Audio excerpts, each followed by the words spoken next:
What's up, everybody? So, I've been kind of silent lately because I told people on my Telegram I'm in the middle of writing a book, hoping to get it done quickly. It is based on the Commonwealth of Oceania that was written in the mid-1600s. It's about the English Commonwealth when they put King Charles I to death. And then Oliver Cromwell became basically what we would call the first American president. Oliver Cromwell was England's American president. He was the first one that had set up an actual commonwealth within a republic. But they put the parliament in charge, and that's where we are now. And obviously Congress being in charge is not a good thing. But the book's coming along well. There's also some other... Obviously, there's other references with all the books that I've read, but something interesting as I'm going through some of the research to apply the Platonic dialogues, Plato's dialogues, to the book, because that's really where the Commonwealth came from and the Republic came from. I noticed that Socrates is very definitive in the public and private sector, and he is also definitive in positions of merchants or profit versus positions of honor, which are veterans, which is positions of trust, which are officers and active military. So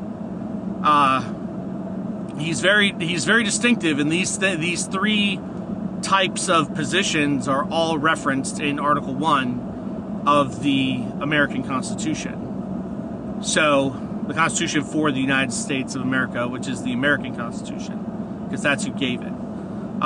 So as I'm going through this, and I'm kind of referencing and trying to rebuild some of the concepts. It was interesting because there's one book that's about wealth versus riches and power and authority. And I think it's Critolus. And as I listened to it, I found it fascinating that wealth was not currency. Wealth was actually power. And wealth was knowledge, and wealth was rights, and the power to seek justice for injustice, or peace from war.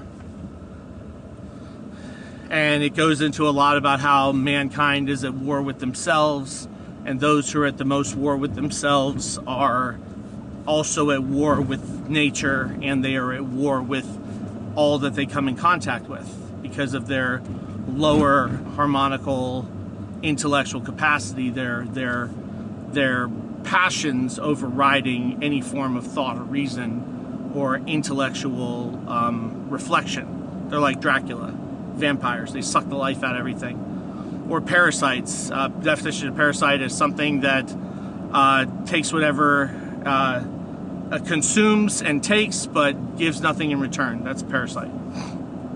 So, as someone who was married to two parasites, I can tell you that that's definitely what parasite is. So, anyways, but on another note, they keep saying now. Remember the F-47 project lays out a carrier platform for air jurisdiction and space jurisdiction, which is American jurisdiction.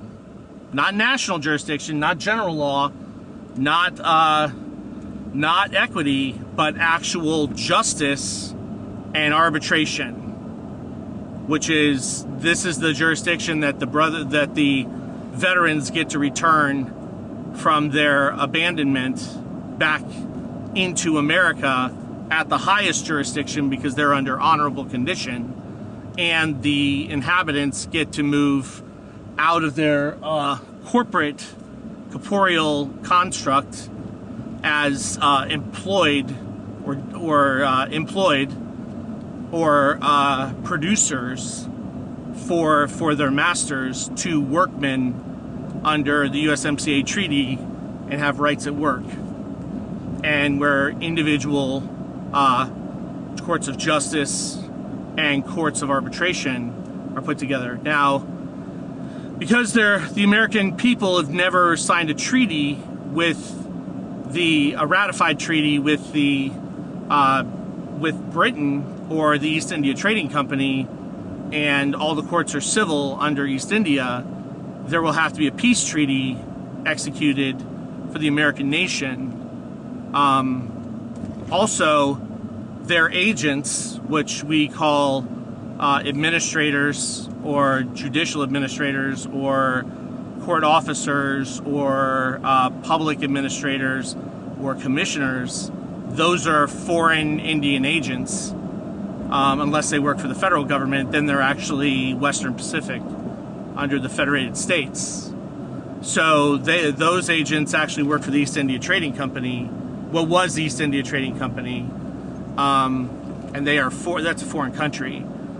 They are actually eligible to be prosecuted by the individuals they've harmed under the Geneva Convention and under the laws of war, exactly how the Nuremberg trials were processed. So, especially with the veterans, because the veterans were considered American nationals, they actually had their rights. They were just ignored and deprived. So, things like a veteran was fired from a public position, and they were under honorable condition, and they were not given the organization that fired them, or the public organization that fired them, did not take them to the Court of Workmen Compensation and Claims and give them due process. That's a war crime. A civil judge handles the veterans. Now, the veteran had to do a couple things to make sure that it was knowledgeable that they were a veteran, like having the V on their driver's license, stuff like that. But the veteran divorce was handled by a civil judge, and it was a quote-unquote no-fault divorce. That's not, that doesn't, there are no no-fault divorces when you're dealing with a foreign national to the East India Trading Company or state statute. They fall under probate law, and it's a law court, and those divorces were mismanaged, child stuff. Yeah, like, it's going to be fascinating when these courts come online, because these injustices that have been perpetrated have no actual time. There's no time for prosecution, because they're under honorable condition, which makes them a knight and a guardian of the Republic. And because of their under honorable condition status, they are like lords or like knights of the Round Table, knights of the realm in Camelot, and they are considered.